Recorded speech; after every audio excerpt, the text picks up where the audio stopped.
Hello दोस्तों, दक्षिण के स्वाद में आज एक बार फिर से स्वागत है।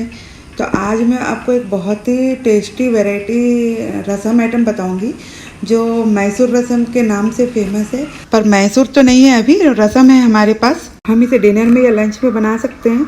तो ज़्यादातर हम रसम आइटम्स जो भी रहते हैं उसे हम रात को ही बनाते हैं ताकि हल्का खा सकें, और साथ में पापड़ या अचार रख लेते हैं। तो हमें उसके लिए ज़्यादा सामग्री की आवश्यकता नहीं है। बस एक मुट्ठी कंदे पप्पू हो और चिंतपंडू हो तो आपका रसम बन जाएगा। तो उसके लिए हमें 30 ग्राम इमली चाहिए और एक टमाटर और 2 हरी मिर्च चाहिए। भाई चौकी मत, हम तुअर दाल को कंदे पप्पू कहते हैं और चिंतपंडू इमली को कहते हैं।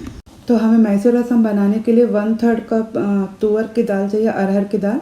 लगभग 80 ग्राम्स है दाल, और इसे तेलुगु में कंदी पप्पू कहते हैं। और उसको हमने अच्छे से पानी में धो लिया है।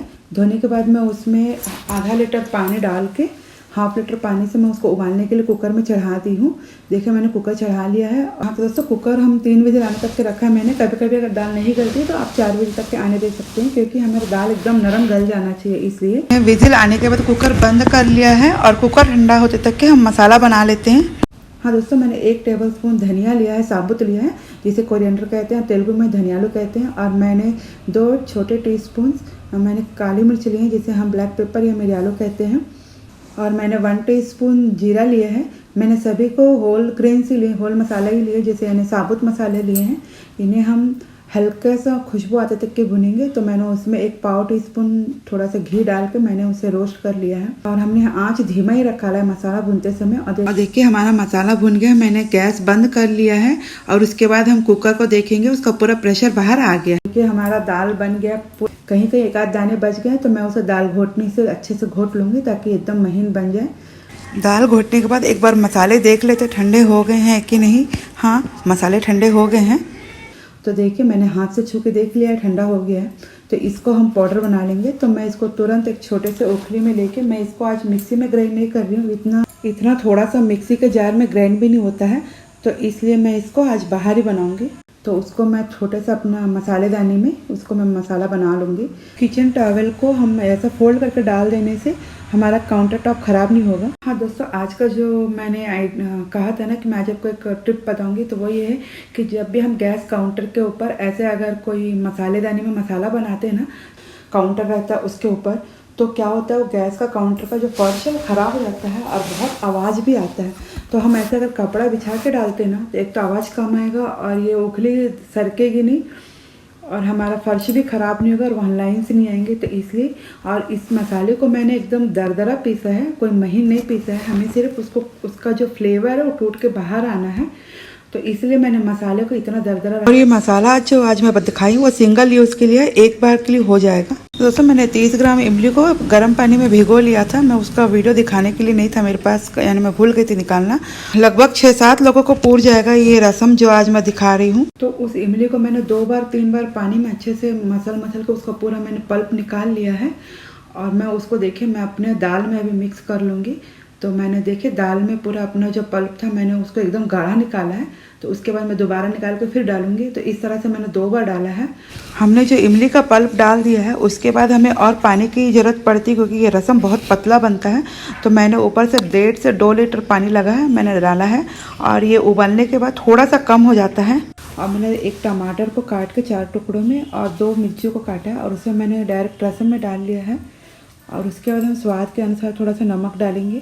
और ये रसम को बहुत ही उबालना पड़ता है, एकदम खोलेगा तो ही अच्छा आएगा। और देखिए मैंने रंग के लिए थोड़ा सा 1 चुटकी हल्दी डाला है और 4 करी पत्ते डाले। और अब हमारा मसाला जो है ना हम पूरा डाल लेंगे। तो ये कम से कम 2 टेबलस्पून मसाला रहता है जो मिला के बना है पूरा टोटल। मैसूर रसम में मसाला हमेशा जब का तब बनाया, फ्रेश बना के डाला जाता है। लेकिन कई लोग इसको बना के भी रख लेते हैं 1-2 महीने के लिए, लेकिन वो स्वाद नहीं आता है। देखिए जिस ओखली में हमने मसाला अभी कूटा था तो उसमें भी मैंने पानी डाल के उस पानी को भी देखिए मैंने अपने मैसूर रसम के कुकर में डाल लिया है। वो क्यों नहीं आता बताती हूँ कि अब हमने आज अगर हमने मैसूर रसम बनाया तो फिर हम कल तुरंत थोड़ी बनाएंगे, कम से कम 1 महीना 2 महीने बाद ही बनाएंगे। तब तक ये मसाला पुराना हो जाता है। तो जहाँ तक के हो सके आप फ्रेश बनाइए, अगर नहीं तो आप इस मेजरमेंट के हिसाब से ज़्यादा भी बना के रख सकते हैं, ये आपकी मर्जी है। और देखिए मैंने आधा कुकर रसम बनाया है, मैंने लगभग 2 लीटर पानी डाल के बनाया था ना। और देखिए हमारा अच्छे से उबल गया है, उबल के कम से कम थोड़ा सा कम हो जाएगा। तो आपको पता चल जाता है। मैंने आधा कुकर बनाया है तो पाव कुकर कम हो गया है। देखिए मैं उसको मेजरमेंट के लिए दिखा रही हूँ। तो हम लोग को रसम बहुत पसंद है तो इसलिए मैं रसम बनाती हूँ। और हमेशा आप रसम को घी से ही छौंका लगाइएगा, बहुत ही अच्छा स्वाद आता है। रसम हो या फिर सांभर हो, तो यही टिप है। मैंने तड़का पैन में थोड़ा सा घी लिया है और उसमें मैंने 1 टेबलस्पून मैंने सरसों डाला है और आधा 1 टीस्पून मैंने उसमें जीरा डाला है। और जब हमारा ये जीरा और सरसों अच्छे से चटक जाएगा तो लाल मिर्च का कुटा हुआ लाल मिर्च डालेंगे, चिली फ्लेक्स डालेंगे। तो देखिए हमारा ये घी है ना, इसलिए आपको ऐसा झाग आया है, वरना मामूली तेलों में ऐसा झाग नहीं आता है। घी और तिल्ली का तेल और फल्ली के तेल में ये झाग आता है। और देखिए और इसमें मैंने 1/2 टीस्पून मैंने चिली फ्लेक्स डाले जो मैंने घर में बना के रखे थे। तो हमारा देखिए तड़का तैयार हो गया है। अभी मैंने थोड़ा आंच बढ़ाया ताकि अब निकाल दूँ। तो हमारा तड़का तैयार है। अब हम उसको गर्मा गर्म अपने रसम के बर्तन में, मैसूर रसम के बर्तन में देखिए मैंने डुबो दिया है अच्छे से और पूरा फ्लेवर उसमें आ जाएगा। तो दोस्तों मैं कह रही थी कि हम साउथ इंडियन लोग सिर्फ इडली डोसा खाकर ही नहीं रहते हैं, हमारे यहाँ भी बाकी रेसिपीज़ बनती हैं। तो बहुतों को लगता है कि साउथ इंडिया में सिर्फ इडली डोसा से और कुछ नहीं बनता है। तो इसलिए मैं भी, हमारे यहाँ भी बिरयानी बनाते हैं, बाकी सब आइटम से बनाते हैं, हम लोग भी बाहर की चीज़ें खाते हैं। तो इसलिए कभी कभी आपको मेरी रसोई में ढोकला या फिर चपाती या फिर कभी कभी कोई पिज़्ज़ा या बर्गर भी बन सकता है, पर वो दक्षिण के अंदाज में ही बनेगा। फ्रेश नारियल को मैंने कद्दूकस कर लिया है और इसे मैं कद्दूकस करके रख लेती हूँ हफ्ते भर के लिए। हाँ दोस्तों, हम तेलुगु लोग बहुत ज़्यादा नारियल का यूज़ करते हैं, फ्रेश नारियल का जो हमको मिलता है यहाँ पर। हफ्ते भर के लिए बना के डीप फ्रिज में रख लेती हूँ, जब चाहे तब हम उसका यूज़ कर सके। और ये सबसे आखिरी में डालना है, यही इसका फ्लेवर देता है। मैसूर रसम का स्पेशलिटी ये है, स्पेशल यही है कि इसमें हम नारियल का जो बुरा रहता है ना, फ्रेश नारियल डालते हैं और उसके बाद हम उसको उबालेंगे नहीं।